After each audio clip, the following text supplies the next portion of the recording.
This is a disclaimer. This podcast features 4 professional idiots who share their insights and anecdotes. This podcast is intended for entertainment purposes only. This podcast represents the opinions of the guests and should not be taken as medical, legal, or professional advice. All right. For the record, I've hair to my butt down to this day, so there you go. No, but yours is for like religious and cultural. No, I know, I'm kidding. Mine was just like, I love metal. I need hair to headbang with. And no, I won't get it trimmed or cut or cleaned. God, I still remember how startled I was when I saw you the first time with your haircut at, I think it was Steven's birthday? Mm. I remember that really distinctly because I remember just like, oh, yeah, well, your hair, Yeah. it's gone. Yeah. All right. Okay, let me just sink into my host persona. There you go. Don't hurt yourself. What are you gurgling on? Fame juice. Fame juice. Fuck. Damn, I was about to do the thing too. I don't know. I always, in improv classes, I always do the whole, like, make a bunch of noise, you know. If you're, like, okay with doing that and being embarrassed and you get the giggles out, then you're ready to perform. I have not done improv classes. I would like to, but I don't have the context. No, you're right. To do Wait, that. that's what we did in pharmacy school. Except like were yours like just saying like different medicines, propranolol, esmolol. No, it really was 40 minutes of like just do improv, and they taught us the basics of improv and the concept of yes and some people hated it because they despise talking to people. So my wife was one of those people that hated that 40 minutes. I took it as a great break where I could just dick around and not use my brain. Well, that's what you're best at. I love that. That's what I excel at. It's I would love gift. to turn my brain off selectively. I've still got that gift a little bit. Well, I just don't have a brain. It's just turned off by default.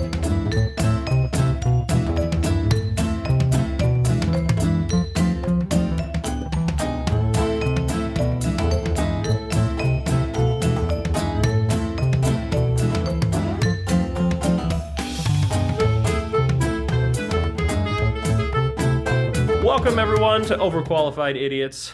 Welcome back if you're joining us again. And if this is your first time joining, this is a podcast where 4 professionals, usually from different fields, pharmacy, medicine, law, engineering, come together to tell stories, give insight, and generally shoot the breeze.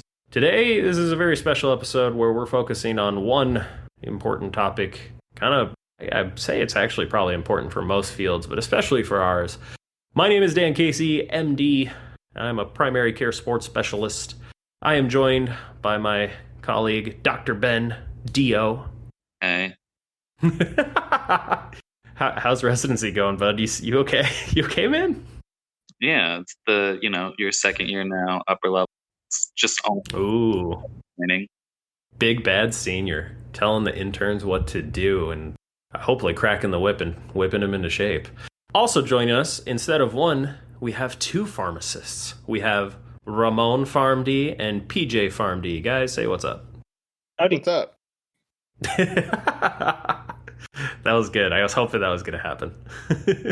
How's everybody doing? Small talk, go. Good. Yeah, great. I wasn't sure if you were expecting a cacophony of everyone going, hey, we're doing awesome all at the same time. I was kind of wondering how it was going to go down. That's why I paused for a second. The only thing I've got is me and Nicole started golfing. We took lessons and we started to go into the driving range. And it is unlike any sport I've ever done. It is, you cannot be good at golf by being strong or fast. That is the most doctor sport that you guys are getting into. Well, that's why. Yeah, it's the finesse. Well, we both argued, okay, what's a sport we can both do, we both enjoy, and, it was reasonable to do. I was like, oh, well, we're doctors, we should probably learn how to golf. And honestly, that's a good networking sport. Like, you're going to have, maybe further down the line in your career, you can hash things out over golf. Yeah. Hopefully I get my, handicap down before then, so it's a little more impressive. But, I'm just picking up the game now. It's also the kind of sport, so I hurt my shoulder a few months back, and it's still every now and again acts up. And even though I'm rehabbing it, I even know what's wrong with my shoulder and what to do for it. It's still not bouncing back. I gotta pick a sport that, like, when my shoulder goes out, my knee acts up, eventually I'm gonna have arthritis, eventually I'm probably not gonna have a rotator cuff anymore. I gotta find a sport where I don't need those in order to play, and golf is probably it. What about like table tennis?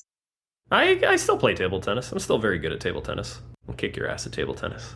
But that being said, even like really old, really broken people that I see on the daily still play golf and still play it pretty extensively. Like, once you're retired, apparently that's all you do is you play golf 4 to 6 times a week. But yeah, I don't know. Does anybody, Ramon, congrats on the new job. Thank you. I appreciate that. Woo! Yeah. So It's awesome. You sound so much better. I'm just so happy for you. Sadly, yeah. And it's bittersweet. It really is. So I left my retail pharmacy position. I ended up finding a new job, a closed door compounding, and it's a veterinary pharmacy. So something totally completely different. So I'm learning a new skill set, and that's really exciting. I don't know what's going to happen to the pharmacy that I've left behind. Hopefully the company, sadly, that's kind of how it is. I still get the panicked emails from our scheduler pleading other pharmacists to work there. Because you're on a listserv and it still comes to you. Yeah. Even though I've requested to be taken off of it, but that's all right. That's just how the company I used to work for operated. That was kind of their thing. Nothing ever got done. The company that PJ still works for. But anyway, so I hope they find someone who can work there consistently, because my patients, they do deserve better. And unfortunately, I couldn't hash it. It was really taking its toll on me personally, and outside of work, things weren't doing so great. So it was time, and I'm glad I got this opportunity. And looking back, I feel like I put my time in, so I do feel good about that. But now I need something that offers a little better work-life balance. So I'm really looking forward to this, and I'm learning a lot of new skills. Yeah, man. Learning how to verify capsules and the process that capsules are made, and learn about different compounding rules and how to dose for pets. Yeah. Well, that's the thing. So like, a part of my job too is also like putting all the ingredients together and doing all the calculations to make sure that everything is going in the correct amounts, and that's kind of fun. You don't kill Fluffy. Yeah, no, because we don't want to do that. Yeah, like we don't want to do that. That brings up like an important, like, what's the best pet name so far? Yeah, man. Or is that HIPAA? Like, No, HIPAA is Health Insurance Privacy and Protection Act. So it has nothing to... Really? No fucking way. Oh, well, hear me out. So HIPAA only applies to the owners, to the people. So I can't tell you the last names, but if I tell you Fluffy's first name, it doesn't apply. And Fluffy will not be upset. Fluffy will only be upset if you will hold the bacon bits. It seems like it seems like the cats tend to get the best names, which is which makes sense. In my household, my cat is named Shakma, which is she's named after a B movie from the early 90s about a killer baboon that escapes from a lab and chases down a bunch of medical students and eats them. Wait, were they medical students? Yeah, they were medical students. We watched that terrible movie. So shout out to Shakma. If you ever have an evening that you have 2 hours of your life you don't mind never getting back, I highly recommend that movie. Shakma. But anyways, so the cat. This is a recommendation for people who like terrible movies. Let that be known. Yeah, it's not a good movie. It's not good, but it's terrible. Bad enough that it's funny. Yeah. But anyway, so a lot of the cat names that come through are pretty good. So my favorite so far that I've seen personally is 2 cats. They're brothers. One is named Hallelujah, which is kind of a fun and blasphemous thing to name a cat. and the cat's brother is named Potato, which is kind of a cute thing to name a cat. But the one that takes potato, just potato.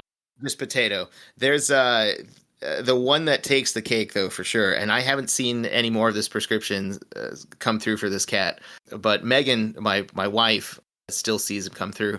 It's all lowercase, so the cat's name is all lowercase, and it's several words smushed together, all as one word, and it is the cat. So somewhere out there's a cat named. That's awesome. And we take care and. We take care of his heart failure. Oh, poor Kitty. Kitty, heart failure? God, I thought you just dealt with like Kitty Prozac and no, yeah, it's heart failure. Doggy Xanax. Or like kitty constipation, things like Are you that. feeling So. like kitty like Lasix or? Right? Lasix? Oh my god. We do actually. No, we do. Yeah. We I compound know. I gross was to that. just thinking about that. Mm-hmm. So yeah, we take care of all the animals, and we do horses and reptiles, and but yeah, I really like it, and even though I don't interact with any of the clients or any of the patients, we don't have any cats running around or anything. I was about to ask. I was like, you're a compounding pharmacy, so you don't see people. No, I don't. So I go into like a facility, and there's like, just white hallways, and I've got like security clearances and badges, and that feels kind of cool. Wow. Well, Yeah, and I wear scrubs now, which is those are Whoa. kind of I never thought I'd be a hospital scrubs guy. pajamas. Hell yeah. Yeah, Man. they're comfy, but yeah, they're also pretty flattering. I don't know if this happened. Well, obviously it hasn't happened to you. You just started the job. Maybe it's happened to Ben. So I gained about 15, 20 pounds in my first year of residency through intern year, and scrubs fit so good, and they're usually pretty flattering. Did you have that moment where one day you like switch into your like normal street clothes and you're like, fuck, I'm fat now. Damn it. Yeah, it's a problem. Well, I have been, but okay. Yeah, no, I could definitely see that being an issue because it's there's something about scrubs that's an optical illusion. I do look a little slimmer in the scrubs, and then reality kicks in when I leave work, come home, and put on shorts. I'm like, oh god, what have I done? What have I done? I had like the opposite reaction where it was like this past week a new attending came on, and I've worked with them before, but it was like they just like stared at me and they're like, wait, I worked with you. I was like, yeah, like last year we were on the same team. And they were like, oh, you lost some weight. I was like, nope, like definitely haven't lost weight. I mean, I cut my hair, but that's the only thing. That's I had the opposite of that. I was like, I've gained weight, but scrubs hide it well. PJ, how are you doing, man? Good. Let's see what's new with me. I beat some noobs at basketball yesterday. Oh, Nice. shut up, whore. PJ and I went to the gym together and shot some 21, and so it was me, PJ, and this rando, and we were just playing a pickup game of 21 because we're out of shape and we need to not be that way. And honestly, me and the rando. No, I was just saying, like, we were gonna play ones, just you and me, and then he was kind of like hanging out. He's like, "Can I please play with you?" We're like, "Yeah, okay." Yeah. So me and PJ, me and the rando, actually, I should say, we started, scoring points. I think we were both into the teens when PJ finally got on the board with his first point, and then proceeded to never miss. He made, I think, 3 3-point in a row, and then made 9 free throws in a row. So yeah, PJ ended up winning, and I was so frustrated because that came out of nowhere, man. That was uncalled for. I also made like 2 or 3 hook shots somehow. Oh yeah, you went full Kareem Abdul-Jabbar and like jokingly threw up hook shots that like hit nothing but net. You tall Sikh man. God. I was like, oh good, I'm just out of shape. I'm not bad at basketball, and then I proceeded to lose. I don't think I scored another point after that. The icing on the cake was the last free throw. Like that was just so much fun. I didn't mean to be nasty. It just happened it just turned out that way. Oh yeah, I had to buy new shoes because my right shoe exploded. That happened early on too as we were playing. I made a cut and all of a sudden I felt air on the outside of my ankle. My whole right, like the outside of the shoe where it connects to the sole, just completely ripped open, and my pinky toe was sticking out. Fortunately, I didn't break my ankles. PJ doesn't move that fast. Apparently, he just sinks free throws. Move that fast. It's been a while though. Yeah, I don't move that fast either. I did like 2 runs to the basket, dribbling around you, and then made layups, and then was just like trying to like not die. So, but that being said, we'll bring in today's topic. I was trying to think of a funny segue. I couldn't come up with a segue. Today's topic is something I think. I was just gonna say he obviously was gatekeeping you because you didn't score. Effing me, how did gatekeep me so hard? There it is. What a good segue. Yeah, gatekeeping. So this is just the topic that I feel comes into most professions, but in health professions we see it a ton, whether or not we even realize we see it. And whether this comes into admissions for programs, whether it comes in the form of training, whether it comes in the form of job selection, or even just like gatekeeping in terms of how we do our jobs and what like patients have access to for healthcare, what patients have access to for, medical knowledge and resources. I feel like there are so many barriers created in so many different levels and so many different places. I wanted to touch on this because I think we've all experienced this, whether, after talking with Ramon, whether we realize it or not. Mm-hmm. I was going to talk a little bit about my first experience feeling like I was being kept out. When I interviewed for med school, they had this thing called the multiple mini interview, and it was a brand new format where you would interview not once for like 3 hours with somebody, but with like 15-minute interviews or 10-minute interviews with 10 different stations. And I remember all of these different questions because nowadays, like, you have to be the Renaissance man in order to be able to get into med school. I do like that they take people with other interests. Like, for example, I think I've talked about this in the past. We had a music major in our class. We had somebody 50 and over in med school as a new medical student. And so, like, I'm glad those barriers are being laxed or at least, reduced so that people have access to training. But, like, holy cow, they talked about everything. Tell me about your volunteer experience. Tell me about your, diversity and your cultural knowledge. Tell me about, and this is the big thing. All of that I feel is relevant because you have to be at the very least, culturally sensitive or somewhat culturally savvy, or at least open to being. What got me and still gets me to this day is this need to heal. You've got to, what are you going to do to put your patients above your own interests, your life balance, to put patients ahead of everything and have this need to heal? Like, don't get me wrong, this is the only profession I feel I see this in, because I've talked about this in the past, in the finance department, you go into a job interview, people say, oh, what do you want to do? I want to make a ton of money. Hell yeah, me too, high five. And medicine is like this only field, and pharmacy to the same degree, where you have to have this passion and need to heal. And I feel like that's an unnecessary barrier, because if you have somebody who's savvy, somebody who's good with people, and someone who's very driven, they can make an excellent doctor. And yeah, if they have the people skills necessary, I just think this drive to heal usually is people will fake it in their interview or say what they need to get in. That's how you end up with the doctors who are, callous and actually don't care and just want to get numbers on the board. So that's my sort of thematic spiel leading into this talk. What do you guys have in terms of stories or, things you want to contribute? I'll go. Okay.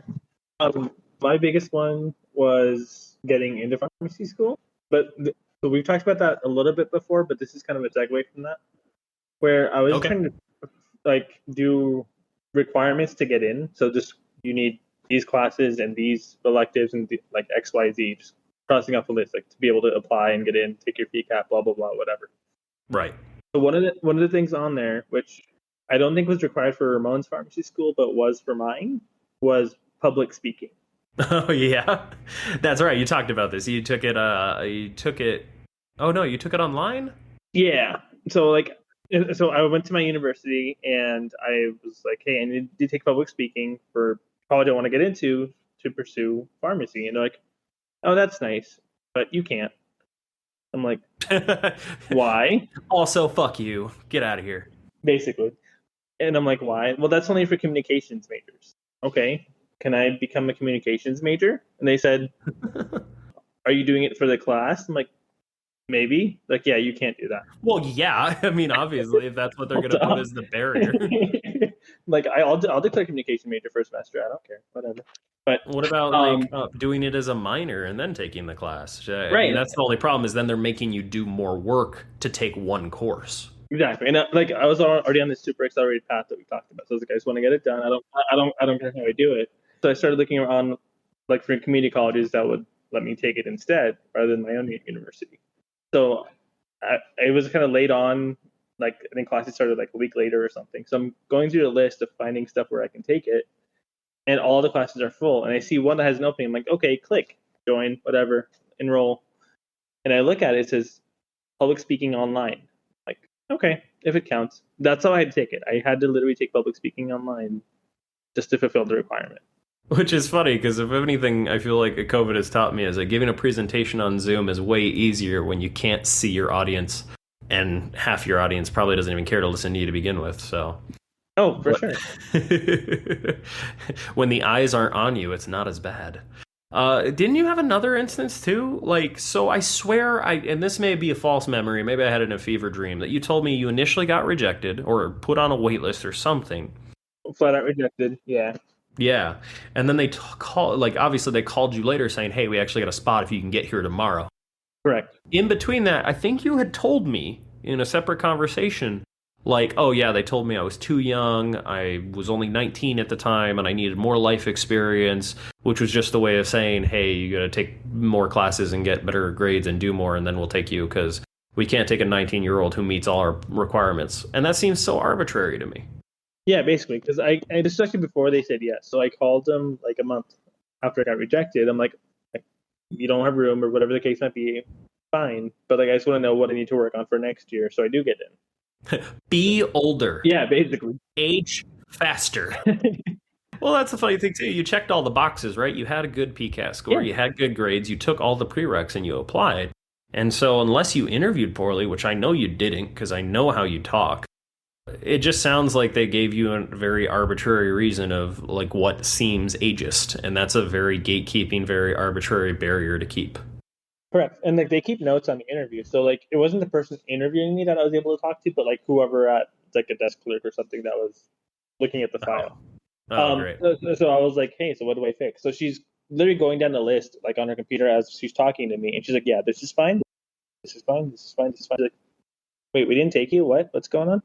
But yeah, somebody made a mistake. Yeah, I mean, in med school we have those same barriers of just like nowadays you've got to check every box. I looked this up. I looked this up actually. The acceptance rate for medical school is about 40%. So you have less than a 50-50 shot of applying and getting in after checking all the boxes, which means there are more boxes you have to check that makes you stand out. Law school rates, I think it's med school's 40 and law school's 41%. Ramon, what do you think the rate of acceptance for pharmacy school is? Ramon and PJ.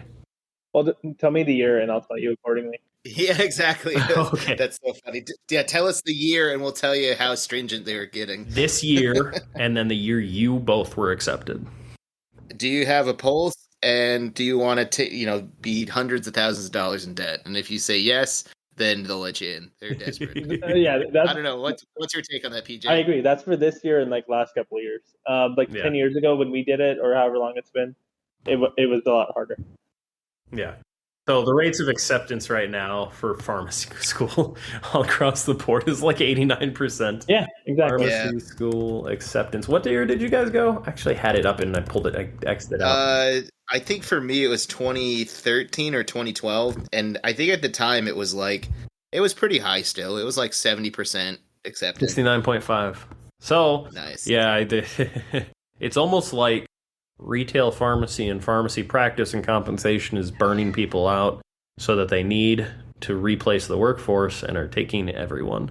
That, and I guess this is true for med school too. There's a bunch of, pay for your degree schools popping up, private higher, institutions that are popping up all over the place. But yeah, so the rates for med school are still low. The rates for law school are still low, which surprised me.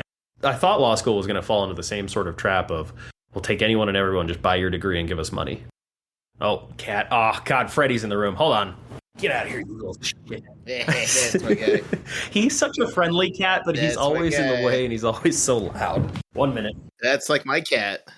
Also, sadly, I found out that I did consult Megan, and technically pets are protected by HIPAA if you can identify them.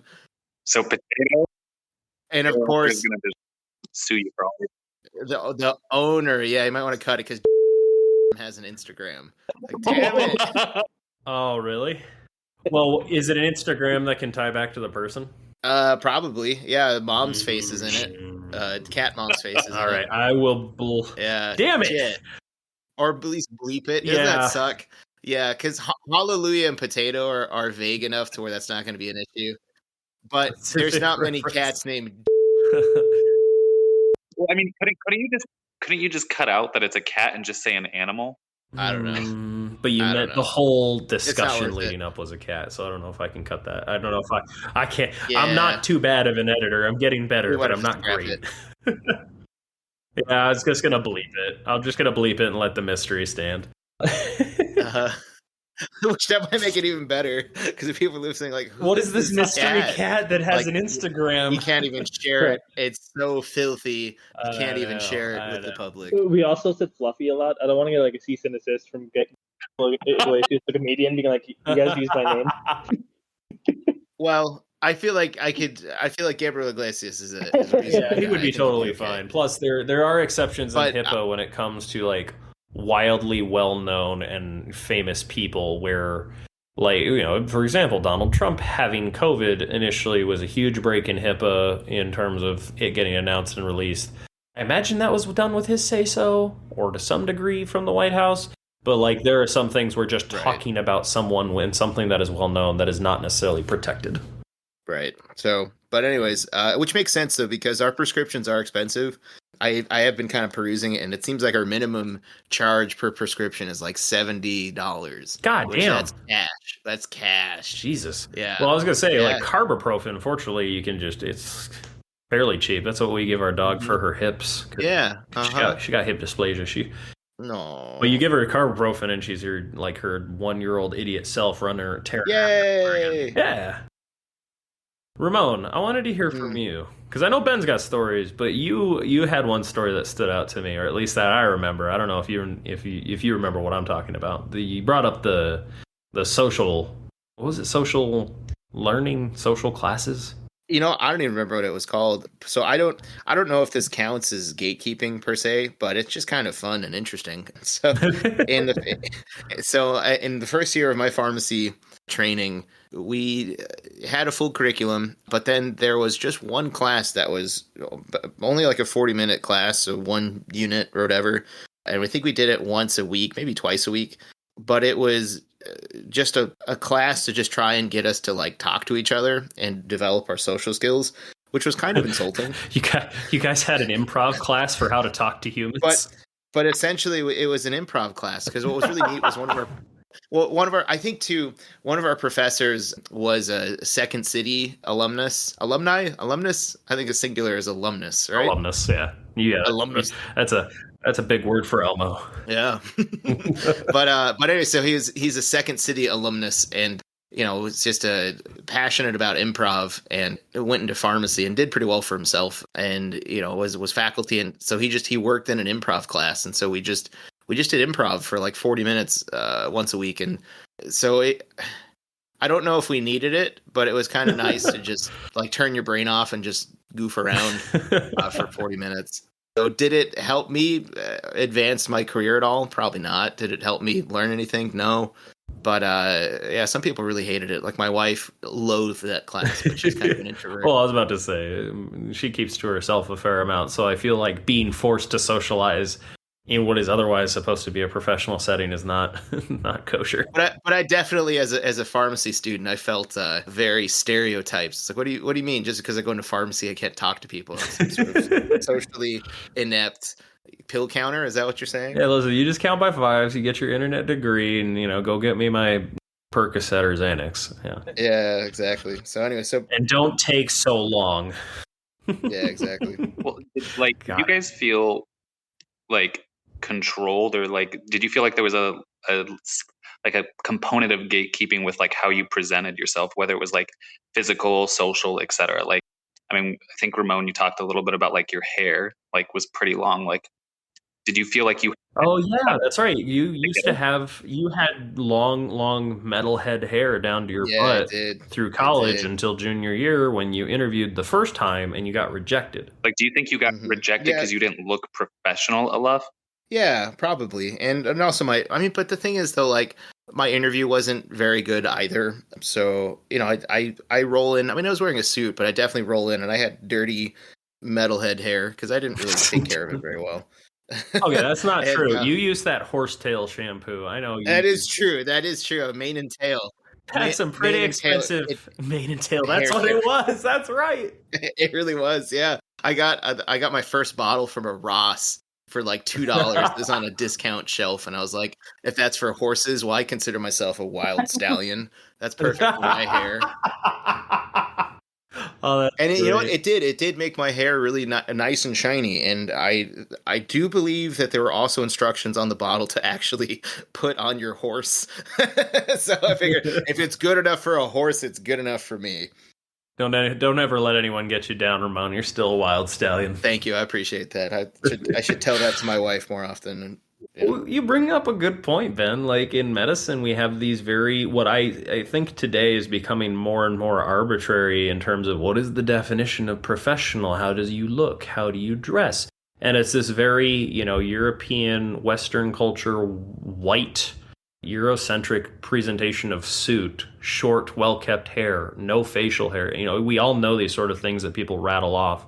And I am kind of happy to see it becoming less stringent like that, but we're talking 60, 70 years ago. If you went to med school class, sitting in a lecture, not in a full, three-piece suit, you could get expelled. So obviously we've made strides, but it does make me think that now you can go to school in pajamas and a t-shirt and still now I can podcast all my lectures and not go to class. Are you kidding me? I'm sitting in boxers on my bed listening to a professor talk at 2.5 speed. But no, I understand the point you're trying to make. Yeah, I don't want to hammer it too much because I think people want a doctor who looks and sounds good, and I think that just the ideas of what is professional are very arbitrary. Right now, I am the best dressed doctor in my office. I wear a polo and chinos and some black sneakers and a belt, and that's it. What do the other doctors wear? They're like in a potato sack. Like one doctor just shows up in a loincloth. Dr. Potato. Yeah. Dr. Tarzan over there swings in on a vine. It's an ortho office. I'm the sports med doc, so I look good, and everyone else is in scrubs. So they're wearing what you're wearing, man. They're wearing hospital pajamas. But that's professional. That's the scrubs. They're hospital pajamas. Are they? Calm down. They so are. That's all. I mean, for all you know, Ramon could have those designer Oh fit. Yeah. No, I totally don't. Yeah, I know you. I know you don't. Mine are the elastic band stretchy type. It's my excuse to wear stretchy pants to work. You've got hand-me-down scrubs. Yeah, I got them from the Goodwill.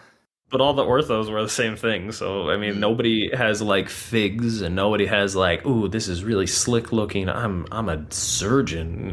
Walk in with my surgical cap on because I got to go to the OR after this appointment. No, I just it's just Dr. K wearing scrubs and his glasses, and that's it. But PJ, you have a beard, right? Yeah. Did you feel like you had to keep your beard well kept and everything, and especially now when you're working in the retail area? I do anyway, or at least try to somewhat, at least in a work setting, because I've never cut any of my hair. Right, as a part of your culture, right? Yeah. So beard goes down to my belly button if I were to leave it open, which I don't think any of you have ever seen it all the way open. No, but you had your Captain Jack Sparrow costume in college. Yeah. Is your hair even longer than that now? It is, yeah. God, there's a picture floating around of that somewhere. So I tie my beard regardless and kind of not groom it, not cut it, but at least maintain it and tie it up a certain way that it's well kept. But I do that for work and social settings, so I don't really think about it. Yeah, because that's just what you do. That's part of your culture and Yeah. your maintenance, and it looks good. So I would argue it looks good. It looks presentable, and people aren't going to take offense that are worth listening to. But yeah, that just reminds me of me walking around in polo and chinos, and I'm the best dressed doctor here. Yeah, because everyone else is in a loincloth. Yeah, exactly, or a potato sack. I think it's a new frontier of fashion. Dr. Tarzan. Yeah, you gotta probably have the physique to pull it off, though. Or God, maybe if you don't, maybe that's even better. or just the confidence. Maybe just have the confidence. That's all you need. What is that? What's the Eddie Izzard bit? He always 50% of how you sound. 70% of how you sound. 10%. No, so it's 10% of what you say. 20% of how you look how you look and gesture and hold yourself, and 70% how you sound. Something like that, but it doesn't matter what you actually say. People only pick out 5 to 10% of what you actually say, as long as you sound confident. If you deliver it with confidence, and if you confirm and deny, just keep confirming and denying. Oh, that's a good bit. Dr. Ben, now I know you've had some experiences, and I know you had some hardships through med school. I wanted to hear what stories you had, because I know we've talked quite a bit about this. I don't know where to begin. Oh no. Oh no, this is a pensive Ben. God, did I sound like this when I was in residency? I probably did after intern year. I was pretty burnt out at the end of intern year. It's like, I don't know. I talked to Ramon earlier. Like, no, I'm not burnt out. Like, to me, like, residency, I don't know. I'm very different. I think residency is so much better than med school. I would do residency 10 times over again so far. I would never go back to med school. I would never go back through that experience again. But anyways, that's that's a burnout episode. We'll talk about that. We'll get to that.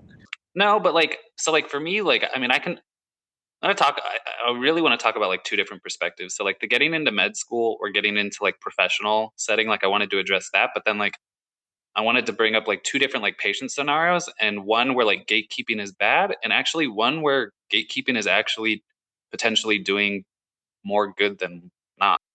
Fair enough. Yeah, no, that's an interesting take. That's well within the topic. I want to hear it. So definitely for med school, I think like, I mean, so I'm very open. Like I applied twice. I took my MCAT twice as well. First time didn't get in, didn't have a great MCAT score. I mean, I met all the other metrics, had like 2 different degrees and a minor. I had multiple research, poster presentations, work experiences. Like, God, I lived working in undergrad, unfortunately. And yeah, I remember that. I remember I helped you find your first lab, I think. Yeah, no, I remember that. Like, we practiced. Interesting experience. But yeah, like, I just remember, like, it was very, like, it was hard because it was one thing that I didn't check the box. And everyone always touted, like, oh, it's like a holistic approach. Like, we look at everything. And then I just sat there like, okay, but I didn't check this one box by a few points, and now I don't get it. So then I did a master's, and like, I mean, I loved the master's experience, but then I retook my MCAT again because they're like, oh, well, you're not going to get any interviews if you don't take it again. So I had to pay the money again myself and take it again to score, the extra points that I need, just so then, and that was the thing that was insane, is like the first time I got maybe like 2 or 3 interviews. And then the second time when I retook it and got a better score, I immediately had like 10 plus interviews. And it was just insane that one little box potentially would have kept me from ever going to medical school. Yeah, I know plenty of people who are brilliant, absolutely brilliant, way smarter than my dumbass, who are just bad test takers. I'm a good test taker. I can fake it so well or whittle down, process of elimination. I always had great test scores. But I definitely, like in my class, felt like the young, dumb kid surrounded by brilliant people. It's and that was the thing where, even the people that did really well on their MCATs, or people I knew that like went to, let's say, pharmacy school and did really well on their PCATs, like test scores don't translate into how you're going to be in that setting. So that was just something that really bothered me, because at the end of the day, it didn't matter like the person in class that had a, let's say, near perfect score on their MCAT versus me. We both finished. Yeah, they might have gone into a different field, but that doesn't say any one thing or another. That was just something that really bothered me, because we're potentially keeping people that might, quote unquote, be a better doctor than another person. And it's just because of one little box that they might not be checking. Maybe they didn't get enough volunteer hours. Maybe they didn't have work experience in medicine. So I don't know. That's just something that like really bothered me. Yeah, I had a similar experience when I took step 1. It's the first part of boards after you finish your first 2 years of med school. You take step 1, which, there's 3 steps to completing boards and getting certified. And it's the big test. It's like all pharmacology, some medicine, and tons of biochem and anatomy. And it's an incredibly difficult exam, and not that much of it is actually relevant to the practice of medicine. Some is, sure, but not a large percentage of it. And it's an incredibly difficult test. And this is the one where, like, you'll hear about med students disappearing for 6 weeks or 2 months into a cave and studying 10 to 12 hours a day for it. And I did that. I'm sure you did that, Ben. I got a very poor step 1 score. I passed, but by enough of a margin that I wasn't an idiot, but not enough to do ortho. And I knew in my heart of hearts I wanted to be an orthopedic surgeon, but not with that score. So it wasn't until I was lucky enough, and I say lucky enough, to have the worst experience of my life on my surgery rotation to be like, oh God, I don't want to do this anyways. But yeah, no, I see I get where you're coming from. I feel like if they're that brilliant of a doctor, they should be going into oncology or some branch of internal medicine where they need a brain. Yeah. So, I mean, all in all, like, interesting experience going through med school. Would never do it again. There's definitely areas where I feel like gatekeeping in medicine, like on my day-to-day basis now while in residency, has been detrimental towards patient care, as well as helped our fractured, shitty system of medicine. So, like, definitely with, like, let's say, like, how it's been a problem. So with gatekeeping, at least within, like, you know, the outpatient setting or even like the inpatient setting, basically, you know, I have people come into my clinic. Maybe they're coming in for some shoulder pain, and I do a physical exam on them. I listen to them, and I'm like, you know, I think you may have like a rotator cuff tear. I can't just send you to do the orthopedics. I can't just send you to, you know, physical therapy most times right away. Because if I do, then insurance isn't going to cover it, which is shit. So then, like, you know, I'm forced, even though, like, you look at UpToDate, you look at other journals for certain like diagnoses, you know, the physical exam is almost as sensitive as you need. And there's certain tests or imaging modalities, like, let's say an MRI, right? Versus just a plain old x ray looking at your bones, where the MRI is more sensitive, more specific to a certain thing. But because of insurance, I have to order the x ray and then you get the MRI after it. Yep.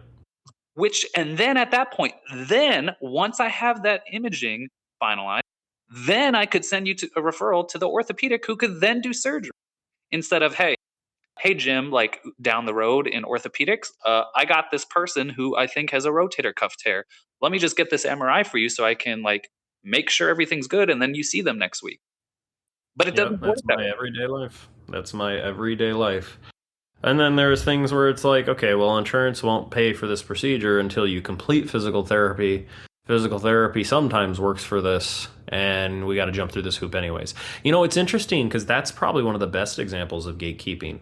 And I always sit there and I have to think and turn my head and wonder, why do me and, you know, my patient come to this mutual decision? We agree this is what we should do.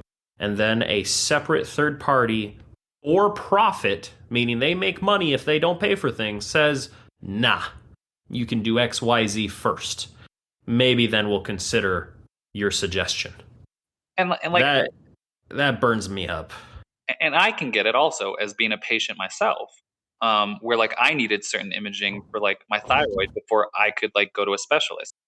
And it's a pain in the ass. And like when you're on that opposite side of the spectrum, you're thinking to yourself, like, I mean, at least I know I've had patients tell me this, as well as like family members. And even I've thought it myself at times, where it's like, I'm just getting this extra thing done and I'm paying the medical system extra money and my insurance is going to hit me for it.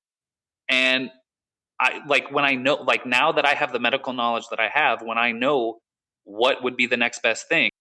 Yep. No, and those hoops are put there by design. Some are valid, some are evidence-based, and others are arbitrary and money-saving. Whose money are they saving? I don't know. But, God, that could be a topic in and of itself, you know, in terms of the things like how to protect yourself when walking into a doctor's office or a lawyer's office, what you should know as a client or patient. That's a good, I think you suggested that in the past. I think that'd be a great episode. But yeah, insurance is its own form of gatekeeping to care. Yeah, no, most definitely. And like, I mean, PJ and Ramon, like, given the fact that you guys both worked in the retail area and, you know, PJ, you still do. I mean, you guys had to and still deal with insurance on like a day-to-day basis.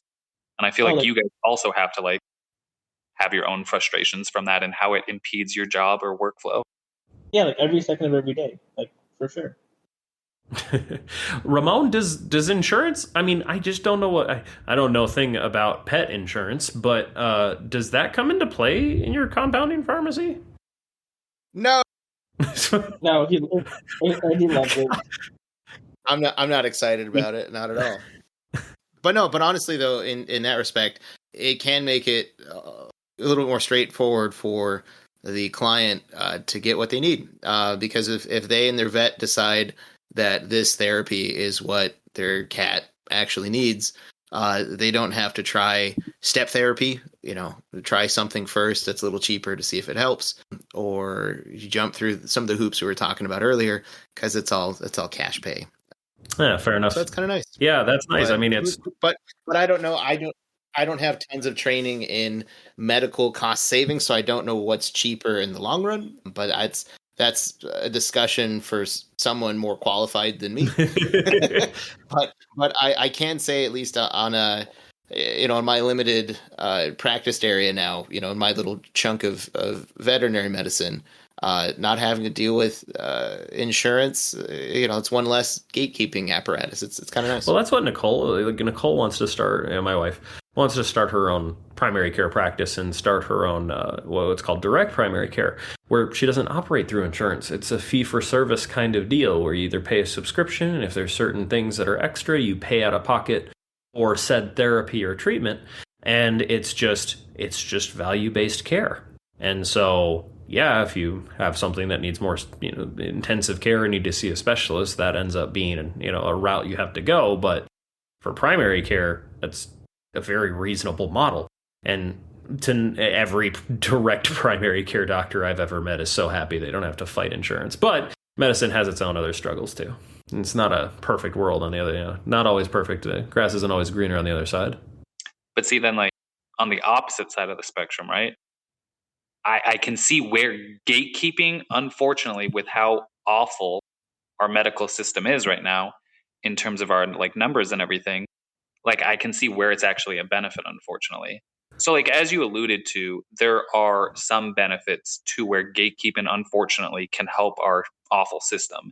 And you mentioned earlier that medical school like acceptance rate is like 40%. Okay. Look at that 40% of people that get in. Then let's say look at the number of people that are going towards residency, that specialty training, which we need to practice medicine finally. And yeah, it's usually like 90 to 95% mostly, I believe. Mm-hmm. But then like the amount of available positions and then those that go unfilled. And like I don't have the exact numbers off the top of my head, unfortunately. I should have prepared, but there's the internet does though. Huh? I said the internet does though. I can find that out really quick. Positions, unfilled residency positions 2022. So 39,205 offered, 36,943. Quick, Ramon, do the math. So like 4,000 almost, literally like 30. Yeah. So, yeah, that's pretty close. 3,500, right? Yeah. That took me a little while to calculate that answer. You're welcome. How long did it take?